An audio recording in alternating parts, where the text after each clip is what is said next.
Good evening. Happy Monday night. It's Phil Russert, and this is Creatorcon Q&A. We have a special episode tonight with Third Empire and Outlaw Studios. We're going to be discussing with the creative team their new book, Mojo Risen. It's a campaign right now going on in Kickstarter. It's very successful. It's getting a lot of great support. So we're going to have a sit down about that. Before we get into the creative team, of course, I do a few shout outs. For your comic book needs, go to Mad Titan Comics at @MadTitan_comics on Instagram, and Eric Gunderson, who is the owner and operator, on Facebook. For all your pop culture and geek culture needs, we have www.lesdudis.com, LESDUDIS.com. It Came from the Radio, which is a website radio show hosted by Mark Torres. It's on many different platforms. It's everything for the indie scene as well as a pop culture scene. Very informative. And lastly, we have Enrique Lopez. If you go to his Instagram, Studio Maine EFL, MAEN EFL, on Instagram every Monday night from 8 o'clock to 9 o'clock, he has Inking with Kike, and he has a special guest. Also, if you go to reach out to him on Facebook, you can get his new anthology book, Stupendous. Anyway, so tonight, like I said, we have a conversation with the creative team for Mojo Rising, which is a really interesting book about magic and monsters and mayhem. The artwork looks fantastic. It's got some alternate covers that we'll have the artists for that on as well. So let's get everybody in here. We have Greg Harms. Hello, all. Jim O'Reilly. Hello, everybody. Manny. Hey, everyone. And Raj. And last but not least, Sigmund. Good morning. How you doing, guys? Good. Hello. Very good. Cool. Hello. So the Kickstarter has been very successful so far. Congratulations on that. Thank you. Thank you. The link is in this video, too, for anybody to click on it to go check it out. And, of course, we hope they pledge and support. There's some really good pledges on there. Some great variant covers by Greg and Jim. And the interiors are spectacular by Manny. So before we get into everything, let's do a round robin, starting with Greg, and just give us a little bit about yourselves and your background and projects, things like that. Greg Harms. I'm the publisher of Third Empire Studio. It's comics for outsiders, outlaws, and a few renegades. We have just started doing the publishing. Before that, it was just me and Roman Morales. Kicked off in 2007 when I started with him, and then he passed away in 2018. Last year, or at the beginning of this year, his family had contacted me, and I'm taking over the publishing role. And then we started gathering up these guys and started going into the publishing part of it. I've been published with Blue Water Productions, Arcana, CCP Comics, and numerous other publications since 2006. Before that, I did self-publishing. Nice. And you did a cover for a variant cover, right? I did a variant cover on this, and there's some pinups. So awesome. I've seen the cover. It's beautiful. Thank you. Great work. Watercolor. Great work. And we have Jim O'Reilly, who's an artist. He actually drew in my sketchbook last year at a convention. Excellent artist and a really nice guy. You did an alternate cover on this as well, right? I did. Yes, I did. Show it. I did this cover here with inks by Jimmy Reyes and colors by Sigmund, who's down there. Knocked it out of the park. We did it for this book, and I'm going to be working on the origin story. Well, I am working on the origin story for Mojo, along with the guys in Outlaw Studio. So it's fun, exciting, and I don't want to give anything away. Nice, and tell us a little about you. And I did some work. I did some work for Upper Deck, Tops, sketch cards. I've done some independent work, some stuff with, actually a book with Mark McKenna, who's an inker for Marvel and DC, right, and Dark Horse, and blah blah blah blah blah. Yeah, so I'm excited to do this book, and it's coming along slowly, but it's coming along. Very nice. Slow and steady is fine. It wins the race, right? That's it. Sigmund, what about you? We'll go this way. Yeah. So first off, forgive me for the chickens on this side, and there's construction on this side. So if there's a lot of noise, that's me, We man. haven't heard anything. We're okay. Island life. Okay. So yeah, I've been working in comics since I guess 2000. So almost 20 years. I started as a penciler at Dreamwave Studios and then we got the Transformers license at that time. So we did a lot of Transformers work. I did some box art, but I wasn't happy with penciling. It's just too hard. It's just not good enough. And then, but we were one of the top coloring studios in the industry at the time. So I took the time to learn from the guys there, and I realized I enjoyed coloring much more. Since then, I've worked closely with Damien Scott a lot. So we did a Raven miniseries for DC. Nice. We did Black Eyed Peas. They did a comic book last year, 2 years ago for Marvel, which was cool. Because I mean, if you guys seen that one, it's called Masters of the Sun. It's like an AR. There's an AR app that goes with the comic. So if you put the phone on the comic, it comes to life, 3D graphics, fully narrated by like top rappers. It was insane. I've never thought I'd need something that big, right? Especially when we were working on it. Lately, I've been I finished a run on Axel for Lion Forge, also with Damien. And then with my buddy Rob, who was an old studio mate. He was my inker, actually. He started drawing at Dreamwave, and now we put our own book called Red Hillbilly, which is like a Canadian kids fighting werewolves, which is a fun little book. Nice. We did that through Kickstarter. We're on the third. I'm finishing off the third issue right now. And then I met Jim earlier this year online, and like I liked that piece he showed with the alligator. And it's like, that's really cool. Sorry. Okay. No. I was going to show you that cover again. It's okay. It's a different one from now. But like, I mean, I really dug the pencils for it. So it's like, could you give me a shot at coloring it? Just because, we were in lockdown, nothing to do. Figured keep sharp. And yeah, rest is history, I guess. So we'll see. So I'll be coloring over Jim stuff, which has been a lot of fun. And I really dig the character of Mojo so far. From the little that I know, he looks cool. Yeah, that's my ArtStation page. So if you want to see, these are some cover colors for Axel. So I'm really all about bright, like, super dynamic, cell shaded. But Very nice. Storytelling for me is the number one thing. So even though it's like bright and shiny, like it's still easy to read. It's a huge part of it. Like this blue page here, there's no question where the focus is. You know what I mean? So like I find that's one of the most important parts that a lot of colors don't really focus on as much because it's kind of taken for granted. But like it's comics, storytelling medium. We're storytellers, right? So every part of it has to lead to that factor. And other than that, yeah, the sequentials too. Exactly. Yeah, I mean, I learned a lot from Damien because like he looks at the page as a whole more than just per panel, right? So like his design sense for an entire page reads properly as well as being aesthetically nice from afar. So I kind of took that same mentality and like, yeah, it's been working so far. Nice. I'm happy to have Sigmund on board coloring my work. The pieces I gave him like very little direction, and he just nailed it. Beautiful work. Continues to nail. So I keep telling him he's going nowhere. He's trapped. It does feel like that. I mean, but we'll see. We'll see. No. I mean, like you're not leaving. Yeah. Oh, yeah. No, I'm happy. I'm glad to be part of this crew, man. Like, I'm really digging the stuff that they're putting out. So, yeah. By the way, on the thank you so much, guys. You'll see everybody's websites that you can go to their Facebook pages or their websites. It's right there for you to jot down and go check them out and support them. And Jim, Greg, and Sigmund, are you open for commissions? You're open for work, or are you booked right now? No. Yeah, for sure. Right now, I'm not doing any commissions. I'm not taking anything on. Okay. My sole focus is the Mojo origin story. So I've got 2 commissions on my back burner that I gotta knock out, but outside of that, I'm not taking anything new on at this point. Yeah, I'm available for anything. Send it over. Okay. Commissions, books, whatever, man. I'm down. You gotta hustle. I'm actually booked up. Sending him a page. Matter of fact, What was that, Greg? I'm actually booked up. Okay. Because after this, we have the second issue of Mojo. Excellent. And then we have the origin story.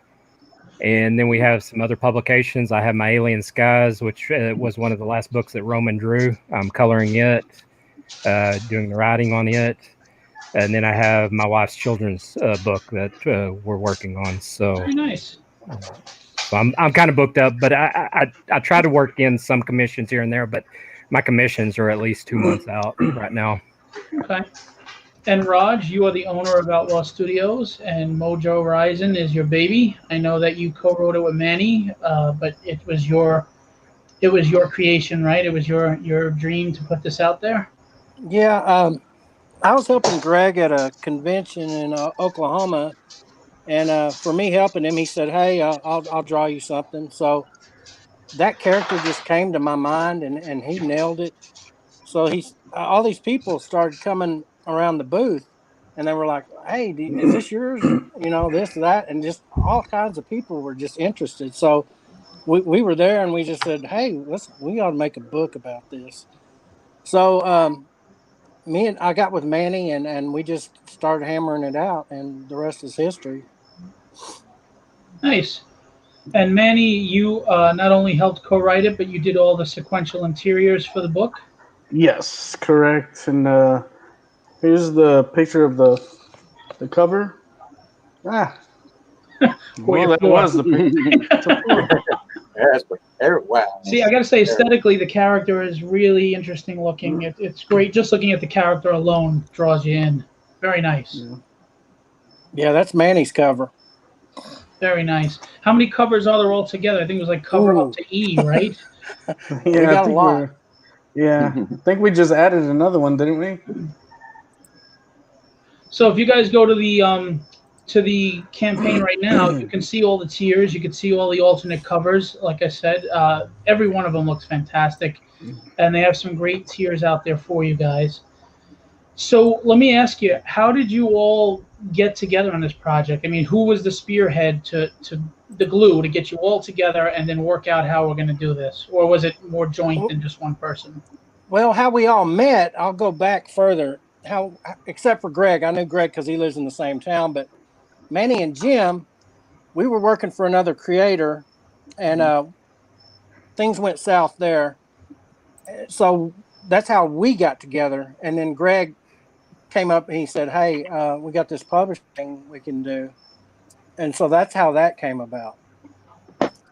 So did you pitch Mojo to him, and then you guys sat down and talked about? Oh yeah. Jim loved him right away. Loved him right away. Yeah, and, we spent like a night just hammering out and talking about backstory, and I didn't mean to cut you off, Raj, but it just everything flowed.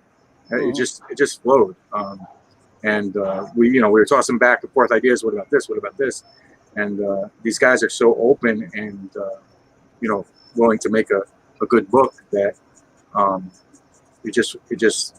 book is writing itself.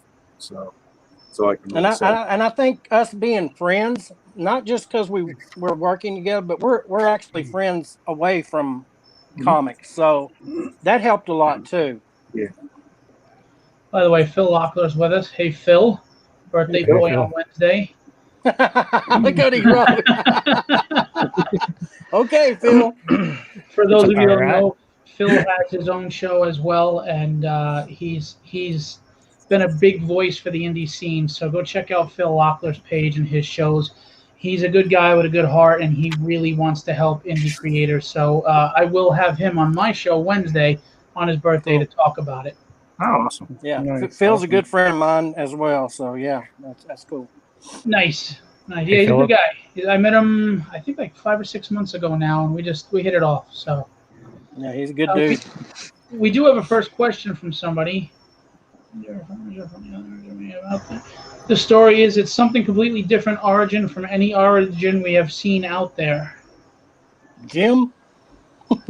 Wait, what was that? I missed that question. I'm sorry.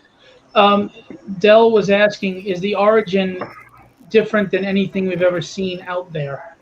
Hey, Philip, while he's answering that, can you share my screen? I'd like to say yes, and I will neither confirm nor deny any allegations, but I certainly know the truth, and I'd like to refer to my counsel. No, yeah, the origin story is very unique, and I don't want to give too much away, but He gets bitten by a radioactive grasshopper. It's about a exactly. How'd you know? Oh, he's on to me. After his parents got shot in a parking lot. I like to think there's 3 layers to the story. There's this overall arching layer, and then there's this love story layer, and then there's this magical layer. And Mojo is going to go through a lot of stuff in the origin story. But I don't want to give too much away, and I really want the focus this to be on Manny and on Raj's work, and on this Kickstarter that's up now on the screen. These guys have done a phenomenal job. I'll give Greg just a little bit of credit, just a little bit. Greg has no more hair, I don't think, underneath that hat. But these guys have done great. They're motivated. They want success.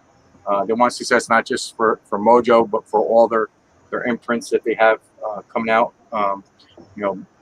And I think that as independent guys, I think having been burned enough by other companies has kind of like given them the fuel to make sure that they're not going to burn anybody, and they're doing great, man. I love being a part of the team. They're open to suggestions, to ideas, and that's what's really cool. It's not. That's how you get the creative juices when you're open to ideas. That's how things flourish instead of just shutting things down.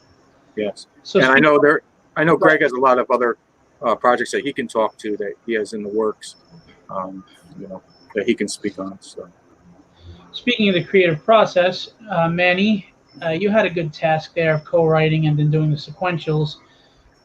Tell us about your experience of juggling both and how your sequentials, help add to the story, how you're using the sequentials to continue telling the story. Well, me and Raj got together and we go over like what major events we want to happen during the book. And then we just kind of make a timeline, and then I'll just come in and go, okay, well, why don't we start it here?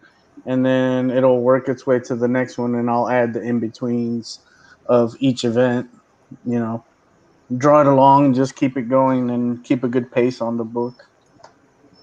How long does it take you to do a page? About 25 minutes. What? I told you he's quick. He did say he was quick, but my God, are you kidding me? What are you, Barry Allen? We got Barry Allen drawing the book, everybody. Jeez. My Lord. Yeah, they just showed all the covers. Now, you had a couple of mystery covers there. Can you guys tell us about that? They're mysteries. Well, I can do a reveal here. It's going to be one of these, and you're seeing it here first. Look at that. We got a premiere, guys. We have a premiere. It'll either be a homage to Death Dealer from Frank Frazetta. Oh, cool. Nice. It'll either be that, or that one's nice. That's a crazy piece. That's the Death awesome. and Mojo. Look at the detail on that, my Lord. Very nice. Wow, I don't know which one I would like better. That or me and Manny's piece here. It'll be one of those. That's awesome. Or it might be something. What's that? Phil, can you enlarge Greg so he can put those up? Yeah, he has to do the I like share all screen. 3 of them. Yeah. Oh, you want me to enlarge him? Okay, yeah. Yeah, so he can put them I up. got to figure out how to do him first. Okay. Which window That's I an get awesome up. cover. It that's the option it's given me. I think the Death Dealer one. I think again? if you press share screen, Greg, it should. I mean, I can yours knock get you guys bigger. out for a second. Yeah, but, you knock us out. Well, the share screen yeah. only shares my computer screen. Yeah, all right, hang on, guys. Oh, okay. All right, there we go. And let me knock me out here. We'll put you on. All right, I'll figure this out. Sorry, people. It doesn't let me put you full screen unless I knock you out, and then I'm gone. Yeah, right. Well, that's the gorgeous. Death Dealer Frank Frazetta homage. This is the Me and Manny, which just partial ink so far on it. So Nice.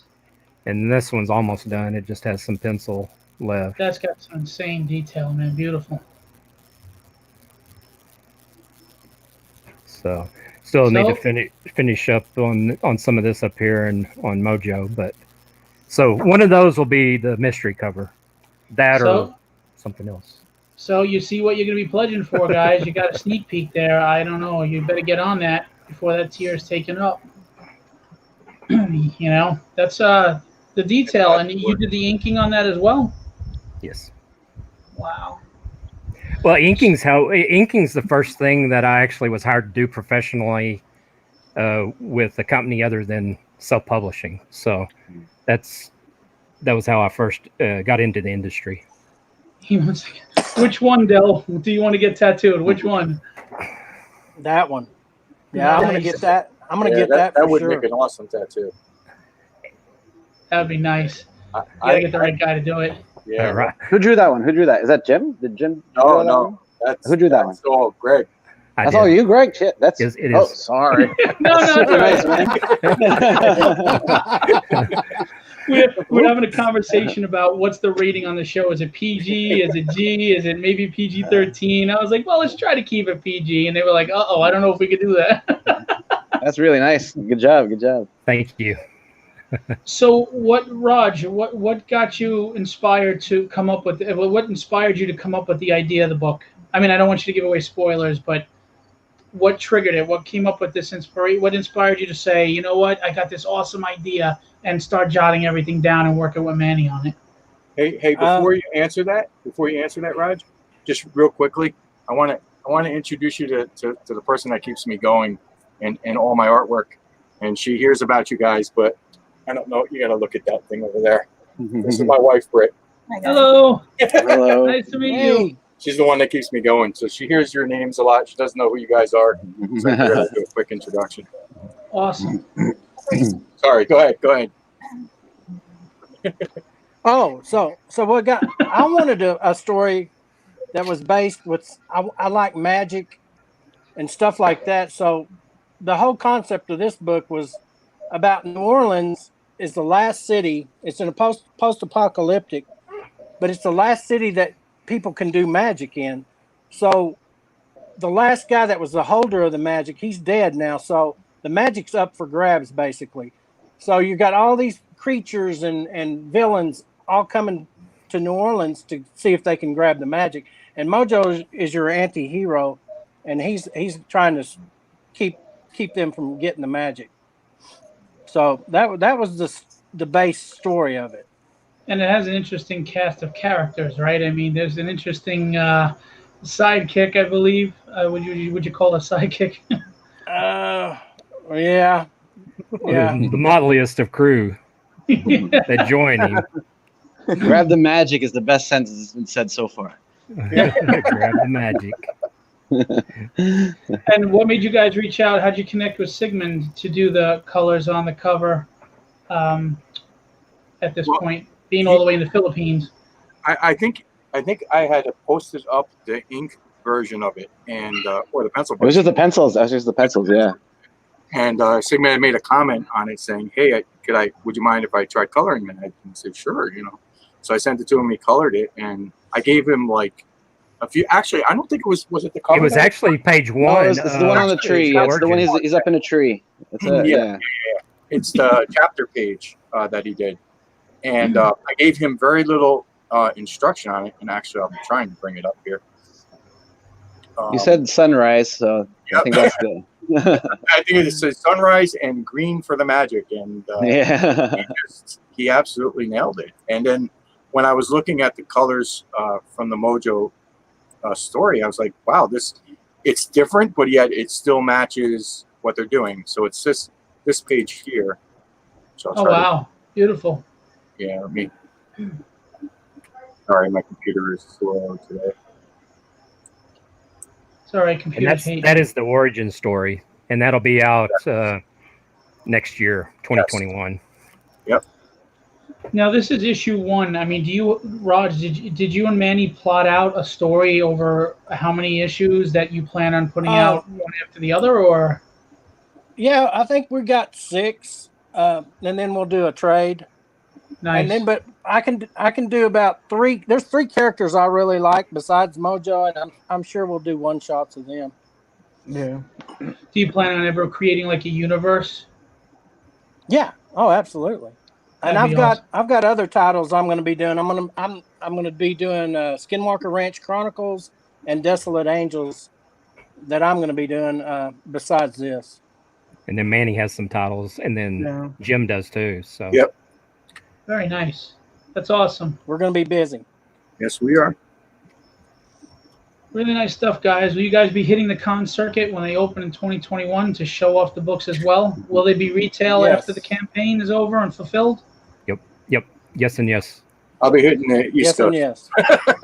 And retail, they would go to you, Raj? Would they go to Greg or any one of you guys to contact if they wanted to buy a copy? Greg, we'll be having a Either place one. where everybody can get them. Greg's going to be doing that.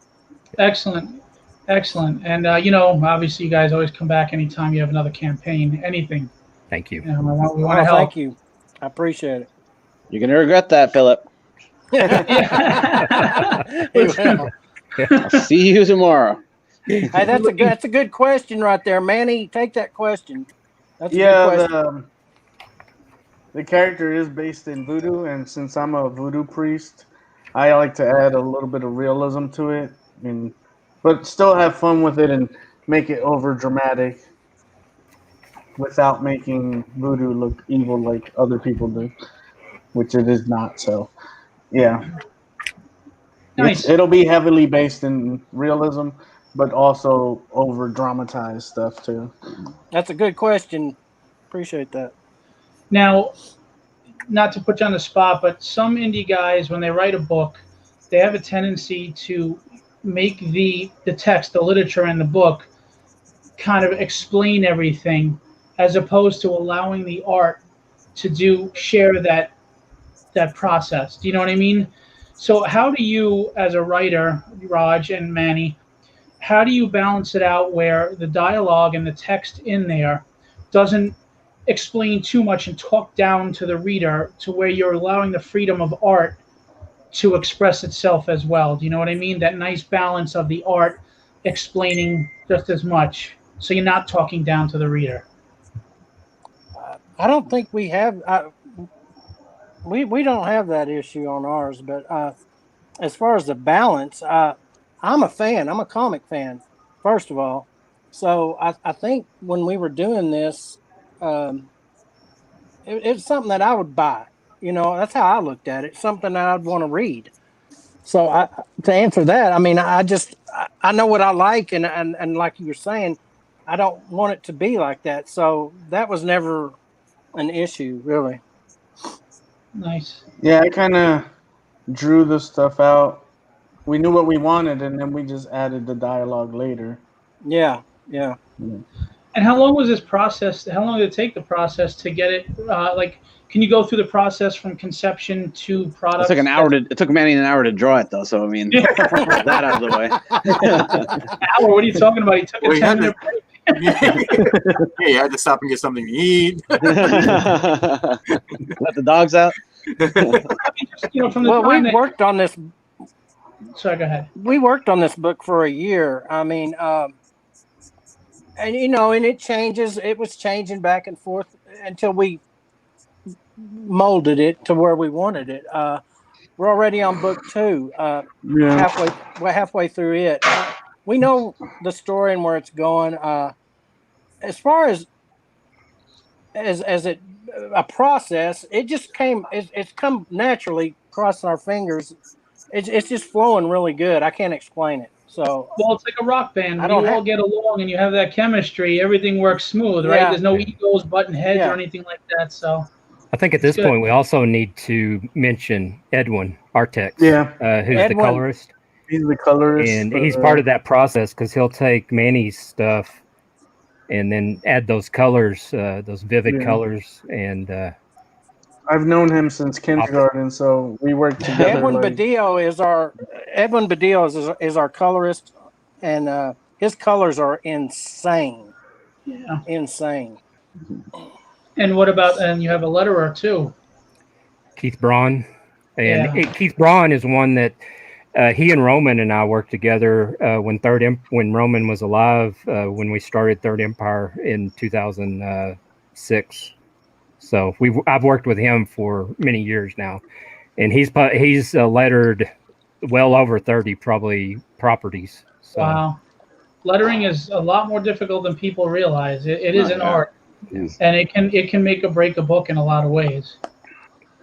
And we have Sorry, we have an Easter egg in this book too. Oh yeah, can't tell us, right? So. It's any fans of Lady Death, they'll enjoy this Easter egg, and this is approved by Mr. Polito himself. Oh, cool! That's awesome. Oh yeah, that's cool. Actually, there's this weird connection because like when there was a time early 2000s, I guess, when they redesigned Lady Death. I think she had like a shorter hair and she had like leather pants. I drew the first variant cover of that appearance. So. Oh, nice. Oh, Very nice. Look at that. It's a small world. It all comes around. Yeah, it's nuts. Crazy. Dante asks, do you guys adhere to the Stan Lee mindset that every issue is someone's first issue? Like when you're writing, are you writing as if that could be the first book someone picks up, or is it, you know what I mean? Is it fresh and new? You know what I mean? I know you're just reading number 2, you're finishing number 2 now, but Yeah, I think so. I think if you grabbed issue 2, you'd be able to jump right in. yeah. well, either way, you'll have a trade coming out once all 6 issues have been out individually, right? Yes. That's good. That's nice. And Dell was asking, is the book more for adults or is it for all ages? It's all ages, really. Yeah. It's good to go. I think anybody would be able to enjoy it. Nice. For a baby, Della has a lot of questions, eh? Yeah, Dell wants some free art, man. he's not stupid. So the variant covers that you have, I mean, you said it's going to go to retail afterwards. Are you going to have multiple, retails of the variants as well, or is it going to be they only Kickstarter exclusives? Some of the variants are limited. There's the mystery one's 75. Some of Jim's are 150. I'd have to look at the other one, but some of those are limited. So whatever quantity we have left over after the Kickstarter will be what is going to be sold at conventions, or if whatever's left will be online as well. But we do have some variants that we will do for Indiegogo and for retailers as well, because we have a list of about 350 retailers we're going to start reaching out to. Excellent. And trying to get the books into the stores around the nation. Excellent. That's great. So. Right now is the time to do it. This is the time for indies to shine, man. I mean, with everything going on and everything that's happened. And indies are pumping out really quality stuff now. I mean, not to say anything, but it's even better than ever. It's really professional grade work. I mean, like, look at Sigmund. He's done DC work, Dreamwave, and Jim is a top-notch artist. So are you, Greg, Manny. We're getting real quality talent now on these books, and that's why I think indie is the way to go right now. And Mojo just looks fantastic. Thank you. So, hey, Jim, can we see that sculpture? Oh, sure. Yeah. I don't know if this will be the one on the as part of the Kickstarter campaign right, but it's there now, so. But it's here now, and oh wow. Awesome. Yeah. Is that resin or? That's Mojo. No, but is it made out of resin? No, was it made out of That's the new best sentence for the feed. I can't hear. Jim, I'm gonna want one of those for Christmas. I'm just saying. That is really cool. This one is okay, but it was like the first sculpt and the first time using a new product called Cosclay, which is it's made by the makers of Monster Clay, which is a professional clay used in a lot of sculpture work. But it never stays hard, or it never gets fully hard. Monster Clay. Can you paint them? Can I what? Yes, absolutely. This is Cosplay. That's really good. This gets fired, but the neat thing about Cosplay is it's a flexible. Once it's heated, it becomes like a flexible rubber. So wow, pieces that you can bend. So is that going to be a one of a kind, or you plan on making a Yes. few? Are they going to be tier pledges or This anything? this will be a one of a kind sculpt, because this was a quick one I did just to try the cosplay, because it's a brand new product, and I wanted to see what its limits were, and I want to do something obviously a lot nicer. That's nice, very nice. But I just wanted to do this. But the monster play, I can show you the one I did in monster play as well. It isn't finished, but Wow, cool. That's cool. Yeah. you're really talented. monster clay is nice. It's probably easier to work with than the cosplay. But again, I can't do one of a kind statues with the monster clay. I would have to make a mold, and I don't want to get into the whole molding process. Like, this is a Hellboy that I did. Wow. Oh wow. It was like the first sculpt. This is when I have like absolutely no time whatsoever. How long does that take you? 25 minutes? That 25-minute job too? This for me? Manny No, would have it done it takes in me like 5. days. That's Manny. Manny like 10 seconds to do that. Like, With a coffee break. Eventually, once we build confused. up the property, we'll look into getting see how we can do on mass producing those. If you could, I think that would be phenomenal. I mean, I think so or too. even if you could just start small, where it became a Or tier. like 3D printing and that type of stuff. Yeah, we'll look like into tier that, and that's printing. been a plan. I have the ZBrush on, which is like this industry standard for 3D sculpting and doing like 3D. I've played with it. That's fun. But I have to learn that program, and I work a full-time job, so the arting is part-time for me, so it's very difficult. Where I put my time, I really gotta like explore that. So You got a lot of Yeah, you compliments in here. oh, thanks. Yeah, I think it stinks, but thank you. Jim is a very humble man. If you listen to Jim, you would think he can't draw, but obviously he's can't. being humble. But So give me a character to draw, and I'll draw it while you guys are talking. draw anybody you want, man. Anybody. Phil, who's your favorite character? Nightcrawler. Nightcrawler. Nightcrawler and then Colossus a close second. That's good. Colossus. Yeah, and DC would be Nightwing and Superman. See, I'm a cornball. I was gonna say, like, that's not like Nightcrawler and Nightwing, and then Colossus and Superman. You know what you like, man. Well, that doesn't sound right. No, I'm married, but I like the more altruistic, old-fashioned heroes. Truth, justice, the American way. I love anti-heroes, but I always grew up. For my childhood, it was the people that you aspired to be the most. Because to be honest with you, we're all anti-heroes, which is why they're very relatable. We all have that dark side. We all have that positive side. We want to do the right thing, but sometimes we give into our anger or we give into whatever. And that's why I think anti-heroes are awesome characters. Also why I try to aspire to be the characters that we'll probably never achieve being, but Dante had asked. You never know, man. You work hard, one day you can be a big metal Russian guy, like possibly. Well, I'm an Irishman. I'm a bit overweight. I really don't have the ability to turn metal, so yeah, I guess maybe if you drew me and colored me, I could. No, actually, like for me, the gut feeling has always been Wolverine. But if I look closely, I like Colossus. Yes. I'm a Great. fan. And when he's drawn well, like the steel jaw and the face. Yeah, I love the way artists draw faces. That really, because a lot of people can get anatomy really well, but faces, hands, and feet, we all know are hard. But you get a face right, oh man, it's just beautiful. I like the old Colossus with the Jim Sylvester drew time. a gambit Jim for leads me. Sylvester I love one, it. yeah. It's in my sketchbook, and then stupid me, I forgot to bring the sketchbook over here to show it. Jim Yes. was like, "No, don't show it." Yes.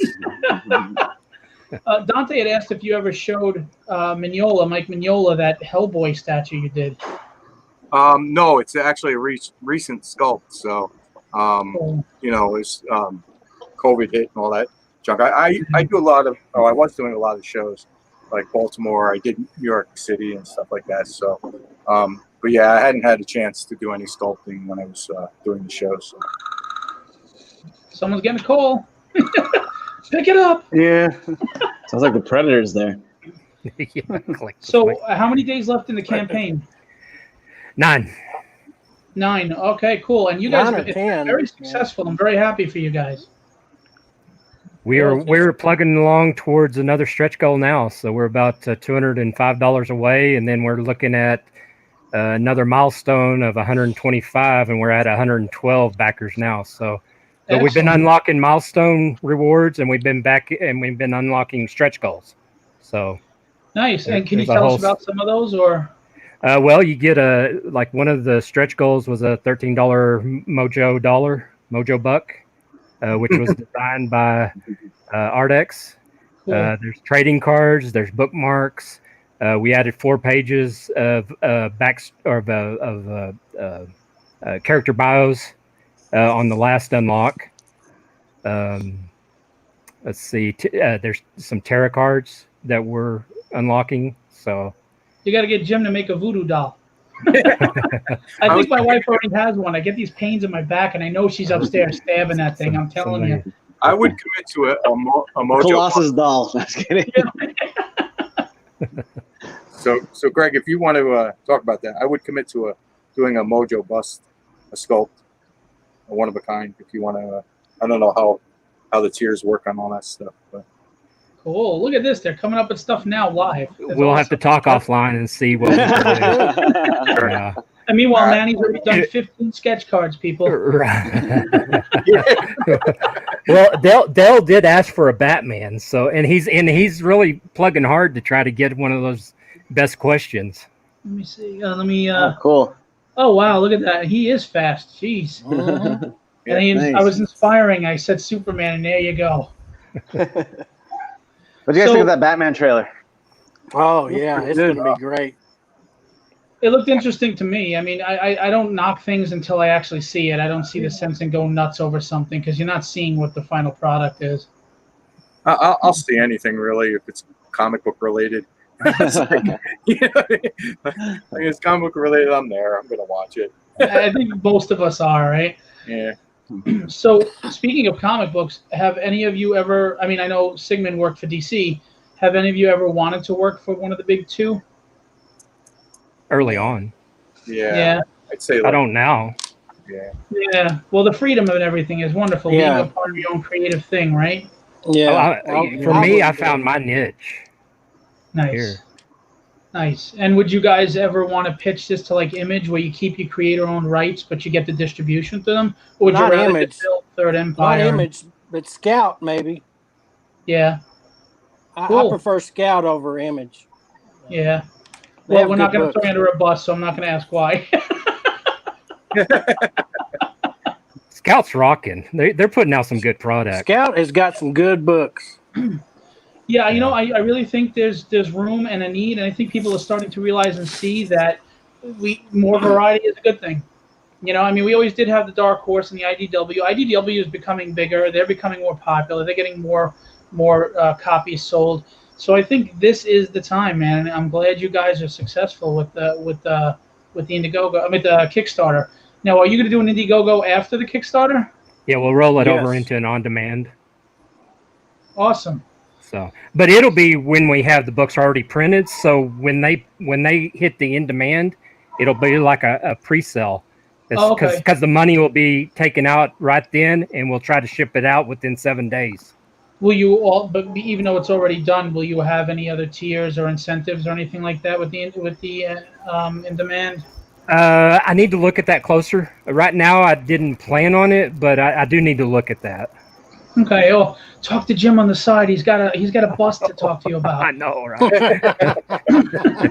Yeah, okay. So Steve was asking. Steve is the head of my rogues gallery here. Sorry if this has been asked. I was just curious about the studio creative process you have. Do the artists have any input on the story, and vice versa, with writers having input on the art direction? Or do both just answer to one directing voice on the projects? All right, that's more than one question, Steve. Sorry, we can't answer that. No, I'm just The kidding. answer is yes to all. The first question of has it been asked? Yes. Yes, we all. Nice, Sigmund. Cut it short. There you go. I think anything that makes the story better, and final product better, that's what I think we're all geared towards. So these guys have been great about like suggestions, and when Raj and I were talking about the origin story, I would throw ideas that I was like, oh, he might not like this, but he was like, yeah, that sounds great, and it was just synergetic. Yeah, we've never disputed about anything. Right, knock on wood. Don't say that. You know, that's what starts Well, you know, happening. in some of the stuff that they came up with in the origin story was retconned into the number one before while it was being written and done, so that they had a flow to them. Right. You know, because it just worked a little bit better. So do you guys, I mean, how does it feel when you want to pitch an idea to Raj or vice versa? Like sometimes it's a little humbling because you're exposing yourself. Oh, wow, look at that. You are fast. My Lord. And they look great. Wow. What's that, Procreate? Are you using Procreate? Yeah, Procreate. So, I mean, obviously you guys have no egos. You're working great together, but is there any kind of, you know, shyness or whatever approaching, feeling like maybe this isn't a good idea? Is it going to get rejected? Or are you really just that comfortable with each other? Yeah, well, what you see with me is what you get. I'm a real open person. They know that. I'll say what I want to say. So they know how I am. I'm not going to hold nothing back. If I don't like it, I'm not going to be nice, you know, and not say it. They know I'm a pretty open person. So, I think everybody else is the same way. The biggest form of respect is to be honest with somebody, right? Lying to them doesn't do anything. So cool. Now you asked me, who are your, like Greg, who are your favorite characters in Marvel or DC? In Marvel, it's going to be Conan, Incredible Hulk, Doctor Strange. Nice. Doctor Strange is awesome. My 6-year-old daughter loves the Hulk. At 2 years old, she was going around the house going, "Puny banner, Hulk smash!" And this 2-year-old girl would smash the ground. I kid you not, it's hysterical. So, what about you, Jim? Wolverine and Nightcrawler for Marvel. Well, actually, most of the early X-Men, like the Chris Claremont run, those characters. That's the best.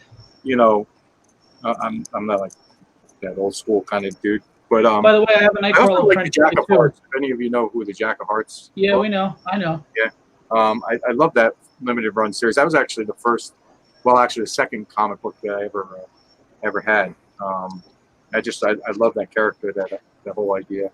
But for DC, I'm not really a huge DC fan. I like Batman because I like those gritty characters. I'm not like I don't want to say I'm not a fan. I just never really collected DC. Right. Yeah, I did like. Sorry, Jim Lee's run on Justice League. I thought was good. But I never really collected too much DC. Okay. I never read DC until I worked for them. So.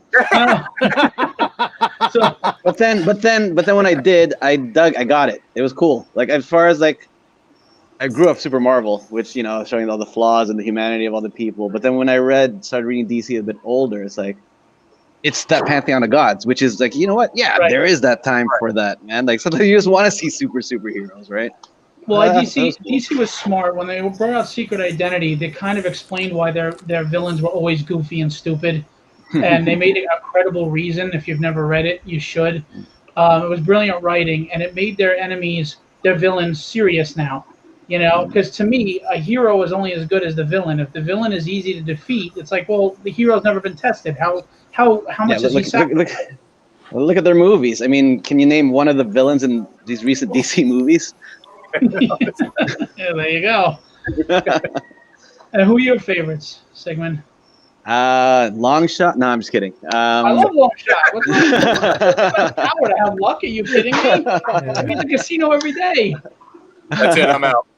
Yeah. I don't know, man. I guess I get gut feeling Wolverine. I guess that's the Canadian in me that I dig Wolverine. The Canadian. Colossus has always been. I've never been a big fan of Colossus. Doctor Strange, Hulk. Yeah, lots, man. It's hard to pin one down. They're all cool, except for that Long Shot. He's all right. Don't let Adam's here. What about you, Raj? All right, you're gonna really get to know me really well because I'm the dark one. So it's Lobo, Omega Red, and Ghost Rider. Awesome. Okay. And I could see, did they influence Mojo in any way, or just the fact that you love the anti-hero? I mean, probably subconsciously, yeah. What about for you, me, Manny? for DC, it's the Flash. Definitely love the Flash. I'm the opposite of Jim. I'm more of a DC guy. So, Aquaman, Superman, Batman, Wonder Woman, Then for Marvel, I always like Colossus because he could draw, and that always like, Yeah. Like I love And, I love how he was done in Deadpool too. Like that's the Yeah. Colossus I've always had in my mind. Like it was like the dad kind of, it's so good. Pants the Juggernaut, you lost me though. I'm sorry. And then you What's that? when they pants the Juggernaut and shoved an electric rod up his rear end, and that's how they beat the Juggernaut. That's where they lost me. That's the only way to beat him. How do you know, man? Well, my wife hates the Juggernaut. She goes, aesthetically, he looks like a giant penis. I do not want to watch that. I love that take on Colossus. Yeah, I did like it. I like it a lot, actually. And Manny, are you on 15 sketches now, or quick sketch? It's not done. can't see it? Oh, there you go. And a Wolverine. Wow, I mean, he's pumping them out. My God. I like the brown Wolverine too, way more than the blue and yellow. Yeah. I don't know What how are this your- one became the standard, but like that brown one was awesome. Dante's asking everybody who their influences are, their creative influences in the industry. Scott Snyder, Walt Simonson, Todd. Nice. Todd McFarlane, Glenn Keane from Disney, Nice. Jim Lee, of course, Jeff Matsuda. I'd say like, Rob Liefeld, but I know how to draw feet. I was definitely a big Jim Lee fan, but then I really like a lot of there's this Japanese artist, like his name is like escaping me now, but he drew a book called Vagabond. He did a book called Slam Dunk. Oh yeah, I know. Book. That guy is the best for me. All comics, it's incredible. Yeah. Super detailed. He writes the book. He writes everything. He draws it. It's unbelievable. I wish I didn't forget his name, but he is the greatest. Vagabond. If anyone, just check out Vagabond. It's like a Japanese samurai story about Musashi. It's incredible. Incredible. Yeah. I think for me, he's the #1 comic artist. His name is Takehiko Inoue. Inoue, yeah, Takehiko Inoue. Yeah. See, he is the greatest. Man, that's awesome. Takehiko. Yeah, check out on YouTube. He did this painting of the samurai for a museum. And it's like a basketball court. Like he painted on the ground with a giant mop, a brush, it's unbelievable. Wow. The video shows him doing it. It's incredible. Cool. I gotta check that out. Where's his work? He is incredible. Incredible. Oh man. Yeah, he's amazing. Man, Vagabond. Cool. I mean, highly recommended. Read Vagabond if you can find it. It's unbelievable. Yeah, actually, when I was living in Japan. This changed my mind about comics because I'd been working in comics already, but in the States, the perception of comics, how it is, States and Canada, it's like, it's for those guys, right? But then when I went to Japan, that book Vagabond, what's an ongoing story, it's been 10, 15 years now. He decided to draw the final issue of it, which isn't the actual final because the book is still going. It just would have been where the character ended, like the end, like the Hulk, the end, Right. But the way he was approached to do it was in a museum. It's like a giant art museum where the pages were all there. Some of the pages were the size of the wall. There's a part you're walking on, like the story you're walking along. It's like a long panel. You're walking on the beach, but you're looking at their walking on the beach with the characters, and there's sand on the ground. Like the respect for comics was unbelievable. Like that's what blew my mind. You know what I mean? Which was like nice to see because we don't get that in the West, right? So. That's true. That's true. So what about you, Greg? Let's see. It would be like Bart Sears, Alphonse Mucha, Adam Hughes. Nice. That's great. The early Image guys, of course.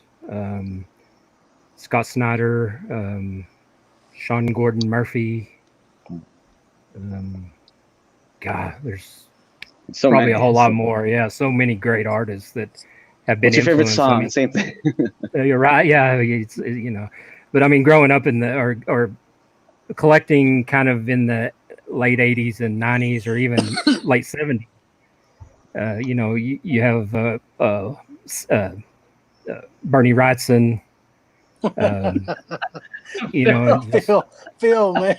I'm sorry. He said you thought you would have said Jim O'Reilly was your influence. I'm not done yet, Phil. Man, you said to cause trouble. He is Demon Phil. Jim is a huge influence. I stink. I am not an I try to ink his work any chance I get, and he fired me off the last book. But I mean, I keep trying. Come on. And then let's see. Of course, Roman was a huge influence, and so, Way to go, Phil. Stirring up trouble from the Yeah, side. man. And He's trying to be a Yoko Ono in here. He really is. Oh no! Watch out! You're gonna get that nickname. So, Jim, who are your influences? Manuel Soto. You're heading Phil off on that one. Yeah, exactly. So there's just so many. Frank Frazetta, definitely. Bernie Wrightson, definitely. Jim Lee, obviously, definitely. I like Sean Gordon Murphy, but I also like guys like Jason Brubaker. I don't know if you guys know who Jason is, because of his style and the sense of like lighting and coloring. Nice. So I'm really eclectic when it comes to that. In terms of manga, there's I don't know if you guys can see this, a book called Blam. Sure knows that. This guy is a phenomenal artist. Not so much necessarily the art on the inside, but his storytelling ability. Like this is volume 3, and there's like 6 volumes. His first volume, like I'd say 80% in, there's no dialogue, and he just tells an entire story. You could follow it along. Wow. Easy. And that's what I love. I love the artist that can tell a story without the dialogue. Not that I don't want dialogue. It's just that that's something that I aspire to do. It's just Readings for nerds. Yeah. All right, you said it. Oh man. But, Well, good night.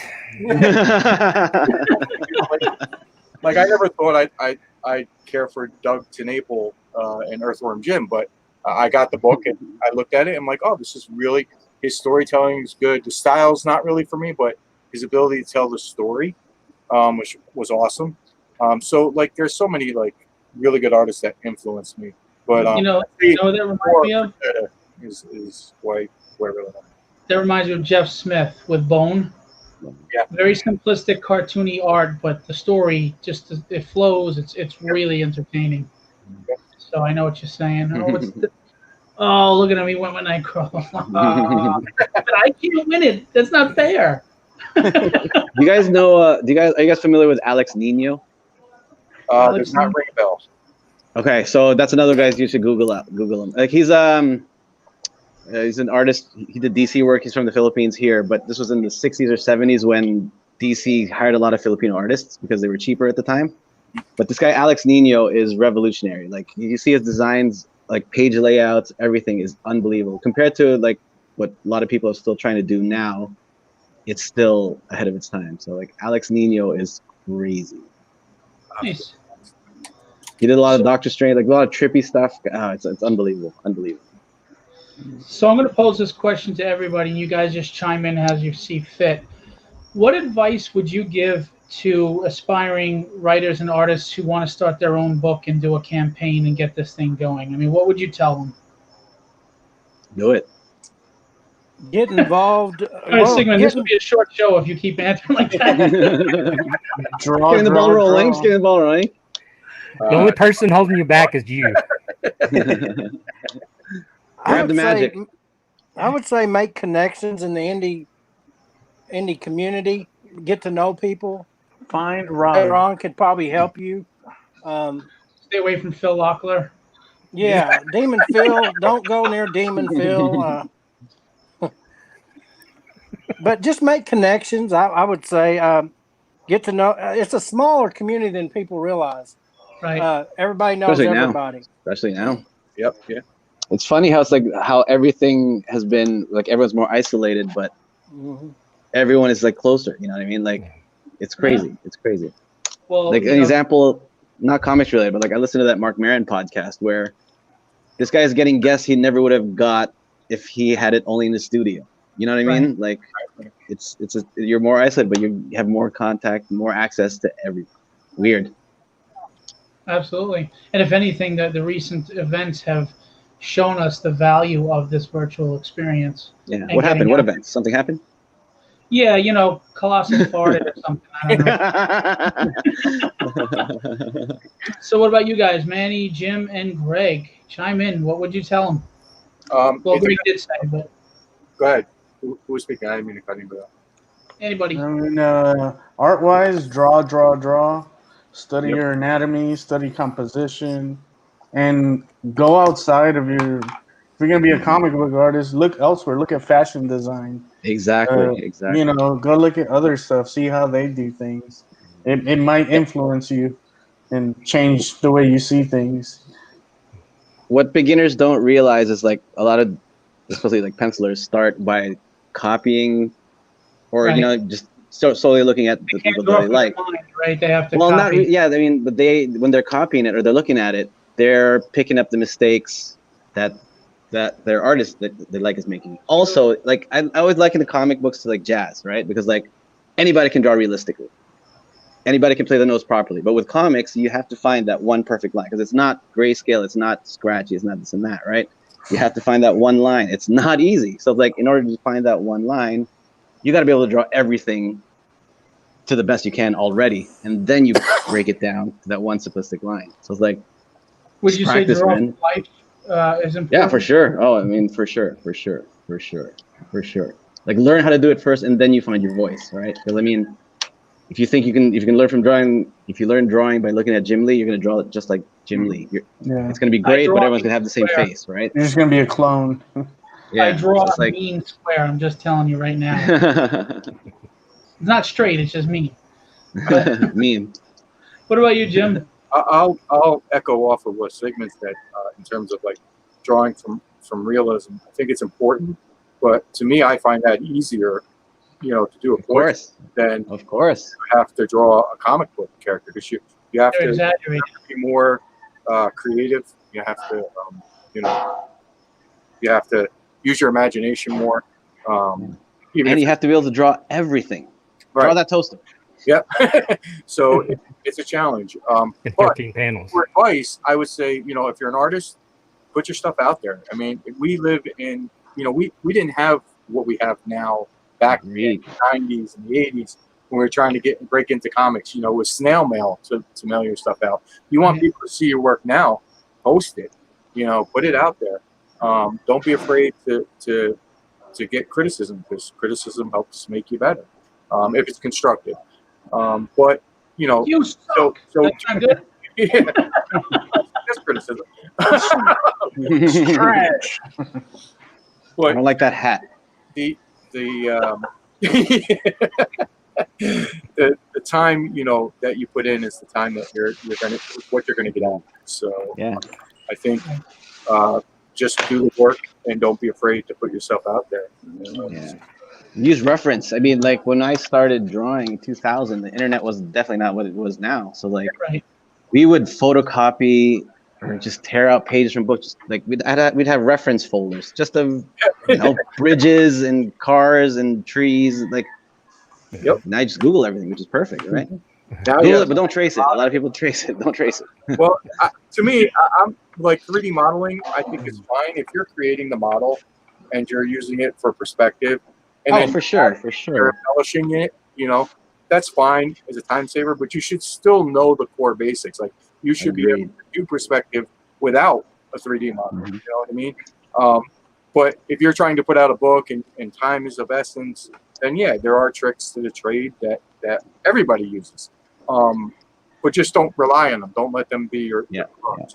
Like everything I said is kind of moot, because that's why I'm coloring now. I don't need to know perspective anymore. I don't need to know the anatomy anymore. I know how light works. How's that? That's just as important too. It's like knowing how shadows are going to affect the picture. I guess advice, for writers, I really can't say because although I'm writing, I'm kind of new to it. So. But I'm not afraid to learn, and I think that's important too. You can't be afraid to learn and to put yourself out there. Just do it. Just do it. See, remember? See what I started? See, is the thesis, and he just concluded it perfectly. And writing that he's learning to do, it's great. We had a question from someone on YouTube. I don't get them up in the chat here. What was your motivation for each character? Was it family and friends or favorite characters throughout life? We kind of touched on this, but I just wanted to not neglect the person that asked this question on YouTube. So you were just saying how you like the anti-hero, and your favorites are Lobo and Ghost Rider, and if you want to add, and Omega Red. I love Omega Red. And he's one of those characters that I was saying how you draw the face right. If you don't draw his face right, it just doesn't look right to me. You know, I don't know. Greg did me a commission of Omega Red, and it was fantastic. Yeah. Yeah. Well, I also asked if you're open for commissions for my own reasons. I'm an art collector, so I was curious. Rejected, but that's okay. Well, you're just gonna have to wait for it. But back to the question. Back to the question. You know, it was probably what I like. You know, reading as far as molding the character, which we talked about. It just flowed naturally. I mean, what we wanted to do. So, I mean, I don't know if there was a spark anywhere. It just came natural. This dude is covering all bases. That baby is really getting around, eh? El Guzman Jr. is getting everywhere. He's the one who put the question up on Instagram. That's great. I love this guy. I met him today, and he's such a cool dude. That is great. Del, keep it up, my friend. So, before we wrap everything up, I always ask this question of all my guests, and I will ask it to each one of you individually. If you could go back in time to when you were younger and starting out with your careers and your art or your writing or whatever it is that you're specifically doing, what advice would you give yourself in regards to, knowing now what you know? What advice would you give that younger self? Whoever wants get a job.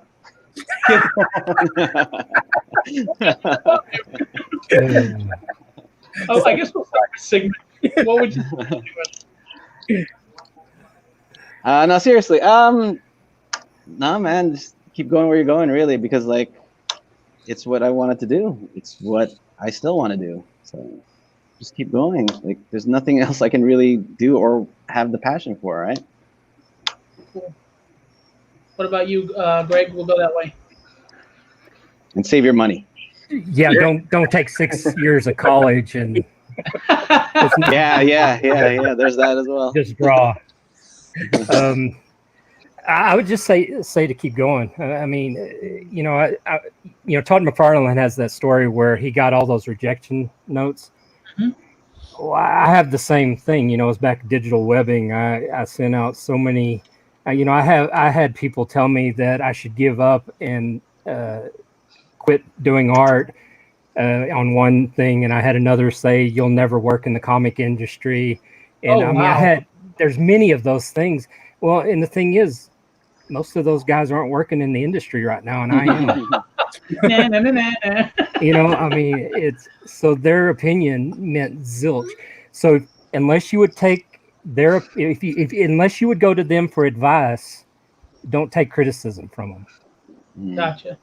I mean, it's just because if you trust them for advice, they're gonna know you well enough that they're gonna send you in the right direction. Right. So if you wouldn't take advice from them, don't take criticism from them. Well, there's critique and advice that is meant to help you improve, and then there's criticism that's helped to knock you down, and there's a difference. And you've got to know who you're talking to when you're getting that advice. I agree with you 100%. Because there are some people that want to lead you astray for whatever their own reasons are. What about you, Jim? What would you tell your younger self, even though you're only, 17, 20, what were you, 27 right now? Me? Thank you, Phil. You're the best. What would I tell myself? Send the money to my account. Oh, will do. Don't lay down your pencil.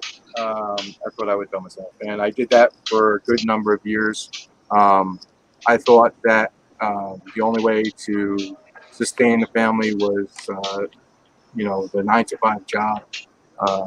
I don't think that's true anymore. And no regrets. Don't get me wrong. I would say to my younger self, don't lay down the pencils. Keep drawing. I think I would be farther along if I hadn't laid down the pencils for a while. Okay. So that's probably what I tell myself in all honesty. What about you, Manny?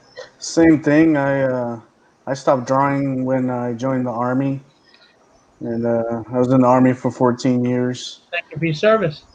Thank you. Then I picked it up while I was in the army again, and I just started. I was, I'll just keep this going. And when I got out, I went to animation school. Okay. That explains the speed. Yeah, it does, doesn't it? Yes. Let's round it out with Raj. What would you tell your younger self, Raj? Well, I didn't plan on becoming a writer, so I'm just going to go with a life lesson. Whatever you're doing, don't have to be comics in general. Just keep grinding. Don't ever beat yourself up too bad, and keep your chin up. To answer my own question, not that you asked, but I'm going to give unsolicited, like Greg warned you about. But Phil, what would you say? Phil, what would you tell your younger self? honestly, truthfully, I would tell myself that don't be afraid to take risks, because really, if the bold, fortune favors the bold. It's the truth. If you're afraid to take risks and you stay inside your lines, you're limiting yourself. You're letting fear rule you, and fear is your enemy. Good judgment is important, but fear is the enemy. Don't be afraid. Just go do it, like you said. But if you do it, don't do it half-assed. You have to do it.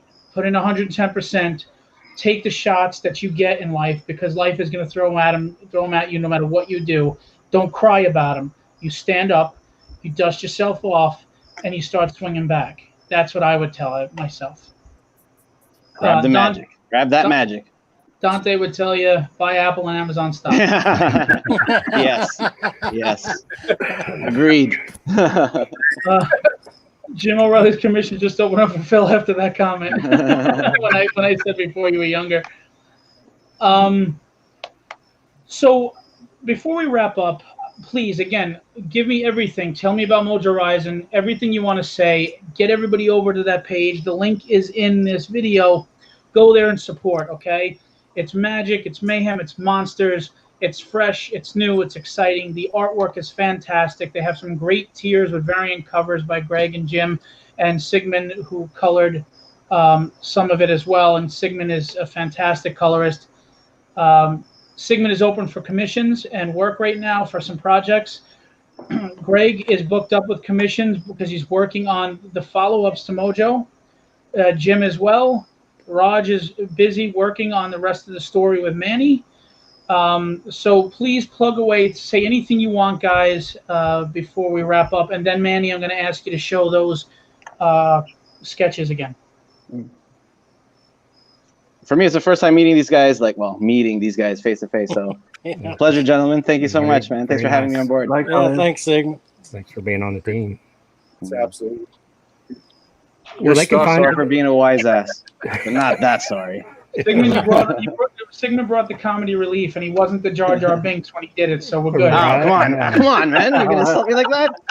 Wow. I said you weren't Jar Jar Binks. How many strikes? Oh, okay, all right, good. I take it back. I'm sorry. Strike one, strike two. Bye, you two. Greg or Raj or Manny, anybody? What do you want to tell us about the project? Well, it's plugging away really good on Kickstarter right now. So go ahead and talk, Raj. I'm going to pull it up and see where we're at. Yeah, we got 9 more days. If anyone, just check out Mojo Risen, Darkness Rising on Kickstarter. Share it. If you're not interested in that kind of genre, just please share it on any comic book page on Facebook. Tell your friends about it. Just a great book that, as a fan, I would get this book if I wasn't involved in it, just because of these guys. But just please share it out and tell a buddy. And Mojo's not the only characters you guys might like. There's a pig in there. He's kind of like comedy relief. Dressed as Walker, Texas Ranger. He's even got his belly's popping the buttons open. Nice. It's just a fun book. Good action, good story. He I'll doesn't say- appear like that in the book, though. No. No. He's way more vicious in the book. Yeah. Yeah, just- way more vicious than Is there Walker a- Texas Ranger. Is that possible? Is there a horror element to it as well, or? Yeah, a little bit. Yeah. I can show you a character that's going to come out later on in the book. His name is Shade. Oh wow, very nice. Very nice. Right now, the Kickstarter's sitting at $205 away from the next stretch goal, which is $4,500. And once we hit that, we'll open up another stretch goal, and we've opened up quite a few so far. And then we're at 125 backers. We're going to open up another milestone, and we've opened up quite a few on that as well. So you're going to get a lot of stuff when you pledge to one of those tiers. And there's tiers everything from digital for $3 all the way up to $150 tiers, so, or $250 Nice. tiers. Oh wow, look at that. Well, I have to tell you, I mean, I met Jim briefly once at a show, so it's not like I know Jim very well on a personal level. Greg, I'm meeting all of you guys for the first time face to face, but I've talked to Greg online. Great bunch of guys. I had a blast. I hope you did too. I hope you had fun. I'm very happy for your success on the campaign. I really wish you even more success. We need more humble, talented people reaching their dreams, making it happen, being an inspiration to the other people coming up who want to do Kickstarters, Indiegogos. And I'm telling everybody out there, you're not wasting your time or your money supporting these people. Go campaign, go pledge on the book. You won't be disappointed. All right? And if, like they said, if it's not your thing, share it and tell it to the person that it is their thing. There are plenty of people who love horror and magic and superheroes. The best thing you could do is just get it out there for them, okay? All right? Jim has 15 kids to feed. You have to. Oh no, they're on to me. Bill, before you end the show, I do want to say that the gamut piece that I did for you is probably horrible. So I've been working on this for you to kind of replace it. Oh my God! First of all, that is amazing, but you didn't have to do that. And then what I'm going to do, I'm going to put these All right, guys. throw it out, Phil. He doesn't want to throw it out, Jim. He doesn't want it. Yeah, Okay. let's toss Oh it. no! No! I didn't say that. What I'm going to do is I'm going to take this in digitally, scan it in, and I'm going to put my teammates here on the spot a little bit. Greg, if you wouldn't mind doing the inks, just inking over, and Sigmund, I'll throw it to you for some colors. Who's it for again? It's for Phil. All right. Never mind, Phil. You'll get an ink version, and then I'll color with crayons. I'm in. I honestly, I'm humbled. I mean, Thank you for hosting us. yeah, but I Yeah, didn't know thank you only thank me if this actually helped you. Otherwise, it's like an hour of your day. Hey, I'm sure, like any eyes on a campaign, we got a great creative team here that are hungry and want to put out good books, and I think that people you'll back it, you'll enjoy it. I'm taking my time with the origin story because I want it to be really good, and I want to just make sure that I support these guys and push it back into the endeavor of making more books. So It's looking good so far, for sure, man. The last 2 pages you sent over, it's been looking really good. Thank really good. And I think that the Kickstarter has been a success right off the bat, and I want to thank everybody who's pledged already, or has liked it or even shared it. I want to thank Jimmy Reyes too. Jimmy Reyes, I don't know if you guys know, inks for David Finch. So really nice guy, really nice enough to ink the cover. Very patient, I would say then. Eh? Yeah. I'm sorry. Inks over Finch. Yeah. No, I really am. I'm a loudmouth and I'm a pain in the ass, and Greg will probably tell you I'm very meticulous. I was annoying him with messages because I wanted to get this show right, because I'm new at doing this and I didn't want to screw it up for you. So Greg got quite a few direct messages from me. I appreciate your thoroughness. I hope it helps. And I mean, you're gonna get my pledge, so at least you got that. But for what that's worth. But honestly, the generosity and kindness is very overwhelming for me. I'm a very appreciative person, and that looks fantastic. And I don't know what to say, but I have to say though, it was really great meeting all of you too. I mean, you're a really cool bunch of guys, and that just makes me want to read even more. I mean, despite Sigmund, I really. Wait, was that the middle? No.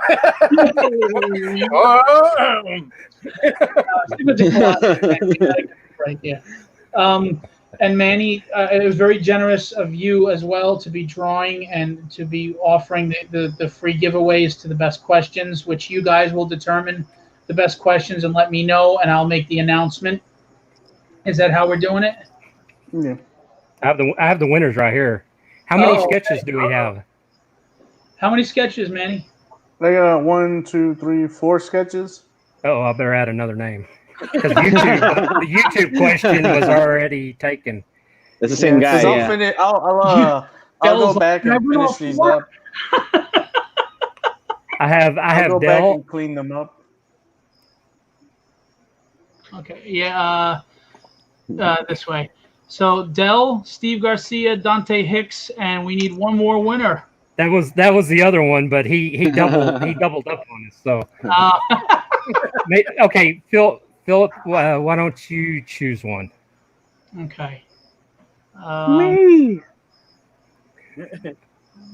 That's a good question because those were the three guys that kept asking questions. Usually we get a lot more questions from a lot more people, and people got shy tonight. Give it to Yoko Ono. Yeah. It is his birthday Wednesday. There you go. Well, happy birthday. Let's see. The other one was Gravy Guzman. I don't know if that's the same as Dell or not. Yeah, that's Dell. He's doubling up on us on things. Yeah, that's Dell. He's on YouTube. He was here. He's probably on my Creatorcon page. He's like, man, I'm covering all bases. So okay. We'll do Phil then. All right. So there you go. I mean, the winners are Phil, Steve Garcia, Del Guzman, and Dante Hicks. And we had a contest, just so you know. I have a faithful group of guys that stay on every show. It's usually about 7 or 8, 9 people. And we had a contest of what to call them. So they're the Creatorcon Q&A Rogues Gallery. So, and Steve Garcia won that contest for the name. So Steve is cashing in here. He's banking. So that's probably why he keeps doing that. Getting fat stacks of goodies. I honestly thank you so much for coming on. I had a real fun time with you guys.